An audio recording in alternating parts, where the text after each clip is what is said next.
Good morning, everyone. I would like to start by thanking Willem and his team for inviting me to speak to you today. Once again, Gaming in Holland has put together an attractive program for these days. And the subject of responsible gambling is not missing. In fact, it may be the most important subject of all. At least it should be, for both the Kansspelautoriteit, KSA, as a regulator for the market and for the gambling operators. This is something I will explain further in a moment. At the request of Willem, I would also like to tell you a little more about data-driven supervision. But first, let us review the operator's duty of care, which is a key element of responsible gambling. Recently, the House of Representatives held a roundtable discussion on the Remote Gambling Act. I had the honor of representing the KSA on that occasion. The position paper that KSA provided as a starting point for the discussion can be found on our website. In this contribution, the KSA gave an overview of the state of play after 8 months of legal online gambling in the Netherlands. We noted that the duty of care, a key element of the broader area of responsible gambling, still has room for improvement. This is a theme that came back repeatedly during the roundtable discussion, alongside discussions on advertising and addiction. There are several concerns in this regard. We are receiving frequent reports that not all land-based amusement arcades are equally diligent when it comes to checking for registration in the Central Exclusion Register, named CRUX. People registered in CRUX have told us that they were not always refused access on occasions when they gave in to the temptation to gamble, either because no checks were carried out or their registration in CRUX was simply ignored. As far as this situation is concerned, I can announce that we, as a regulator, have started an investigation into this. Online operators also need to do more to comply with the duty of care, as has been illustrated by a number of reports and television programs. For example, a recent episode of the investigative journalist program named Pointer put a spotlight on operators that allowed a gambler to lose tens of thousands of euros without intervening or taking sufficient action. On previous occasions, I expressed my misgivings about the way operators enforce playing limits.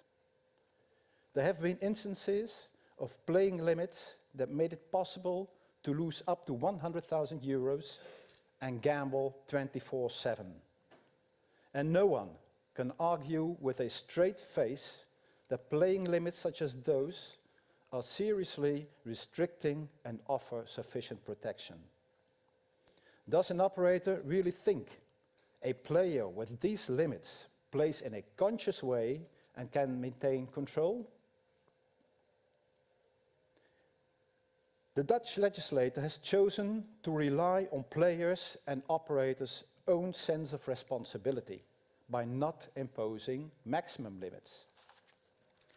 This forces players to make a conscious decision based on the consideration that some players have more funds at their disposal than others, and some have more time on their hands than others. These are but some of the variables and reasons to support the argument that not all players should be treated equally. In the scenario envisioned by the legislator, operators create risk profiles based on the limits indicated by the gamblers themselves. The operators should not dismiss this as a mere administrative obligation. As a consequence, of the political and social debate surrounding playing limits, the KSA has commissioned research to obtain a better picture of practice with regard to playing limits in other European countries. This research has not been yet completed.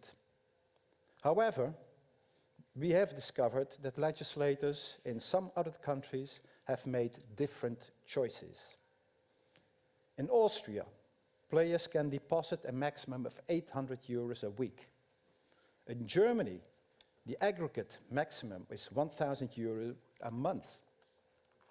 In Norway, the maximum loss that players can incur slightly less than 2,000 euros a month. And in Sweden, the operator has a statutory duty to initiate an investigation if a gambler exceeds the deposit limit of 930 euros.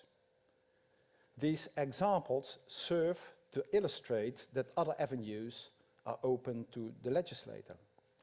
And I would dare to do the prediction that the government will intervene if it turns out that the operators in the Netherlands do not take their responsibilities seriously enough, lightning fast.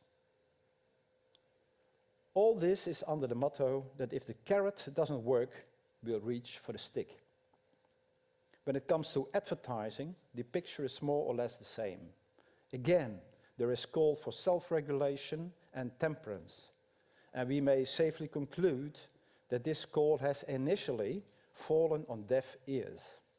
Even today, there are parties that are evading self-regulation. Let us hope that the same will not be true when it comes to playing limits or, in a more general sense, taking the duty of care seriously. I would like to ask the operators present here today to examine their conscience. Do you have a clear idea of how much disposable income the average Dutch citizen has after payment of recurring expenses? Have you given this any thought? According to NIBUD, which is the National Institute for Family Finance Information, the amount that an average household, which is a couple, 2 children, with a middle income and an average rental accommodation have available each month after payment of all recurring expenses is 875 euros. This is all they can spend on food, shopping, new clothes, unforeseen expenses, savings, and so on. One might think that there would be hardly anything left for gambling. For the average household, the remainder is barely in the tens of euros. The skyrocketing inflation and highly rising energy costs have exacerbated this situation. And bear in mind that this is a middle income which we're talking about. Not everyone earns this much. I would like to ask operators to take this into consideration when they are faced with new players who want to open an account and to perform checks when players set high limits. And that they ask control questions when high limits are specified. If a high limit is set, the question may be asked whether the player is sure that he can lose this amount of money. And if the answer is yes, I think this should be merely treated as an additional risk indicator to be taken seriously. I think that an operator should do everything to get to know a player. This is very well possible, of course, in our digital era with smart algorithms. Of course, with the aim of minimizing risks. Our impression is that this is not happening enough with too many operators. And I would say, don't go for the quick money. Do not overstep the mark of which is socially acceptable. It goes without saying that the KSA, as the regulator, has its own responsibility. That is why we will spend the next period investigating explicitly how our license holders are putting the main facets of the duty of care into practice. Earlier, we examined the operators' policy plans for addiction prevention. In the coming period, we will be shifting our focus to the practical implementation of those plans. And we do this in two ways. First, we conduct thorough research into the interpretation of the duty of care and assess whether operators comply with their duty of care. And second, we will not hesitate to intervene immediately if there are concrete signs that indicate that operators are not complying with the duty of care. Such a signal is, for example, a player who can bet a lot with high stakes without hindrance.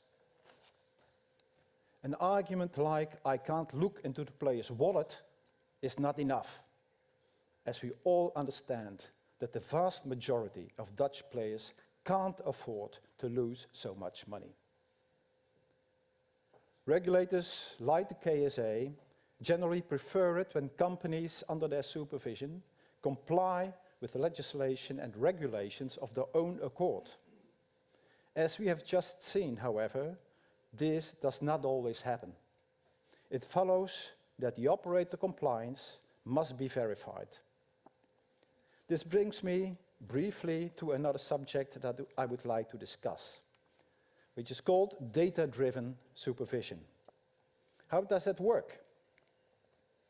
There is a limit to what I can tell you without letting the cat out of the bag. One condition that operators must meet before being granted an online gambling license is setting up a data vault or a data safe. This is where they store the playing system data they need to report back to the KSA. Other reporting obligations apply as well, such as the obligations to report data on addiction prevention, consumer protection, unusual transactions and match fixing. The data provides insights and comparison material to the KSA. To give an example, if two operators cater to more or less the same number of players, but one intervenes much more often than the other, this could prompt us to investigate. The same is true if an operator reports unusual transactions far more often than another. Yet there may be good reasons for this, yet it still merits an investigation. There is a great number of analyses that enable the KSA to perform its supervisory duties. We invest heavily in this expertise as it enables data-driven supervision.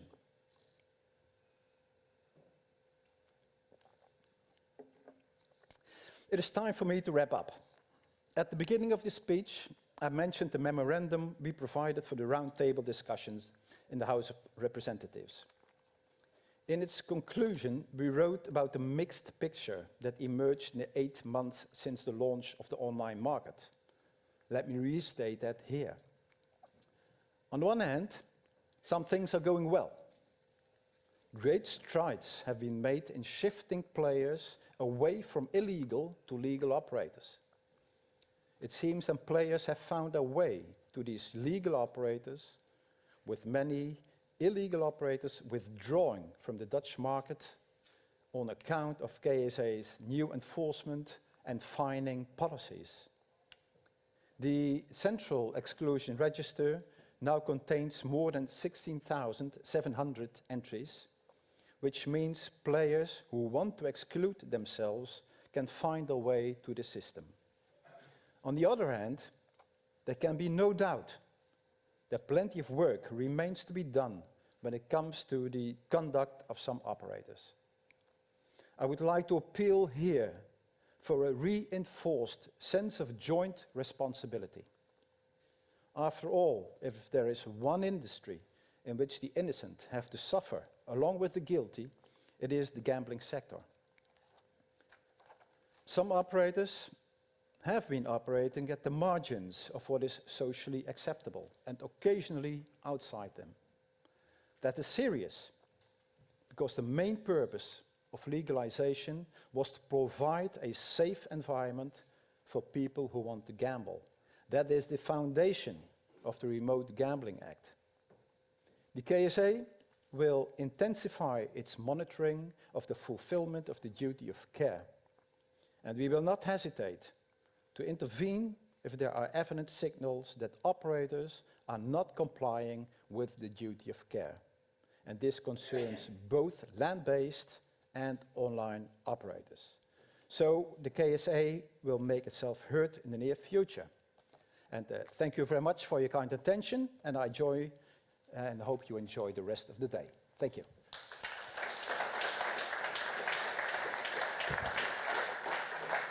Thank you, René. Before we let you go, we have limited time in the schedule today. If there's a quick question for René, one quick question, we can do that. If not, I have one here before I let you go. René, before I let you go, we have heard of many instances of operators not showing enough restraint. More accurately, some are not. But it's not always clear what is enough. Shouldn't the regulator give more specific guidance sometimes? That is a valid question, because the regulator is always, of course, giving some guidelines which are starting from the legislation and the subordinate legislation, which are more in a qualitative sense being described. One of the results of our more in-depth investigation of what we see in practice might be sharpening the guidelines from the regulator. So maybe more guidelines. Maybe some more guidelines, yes. We have to leave it at this now, moving on to the next session. René, thank you for your support. Thank you.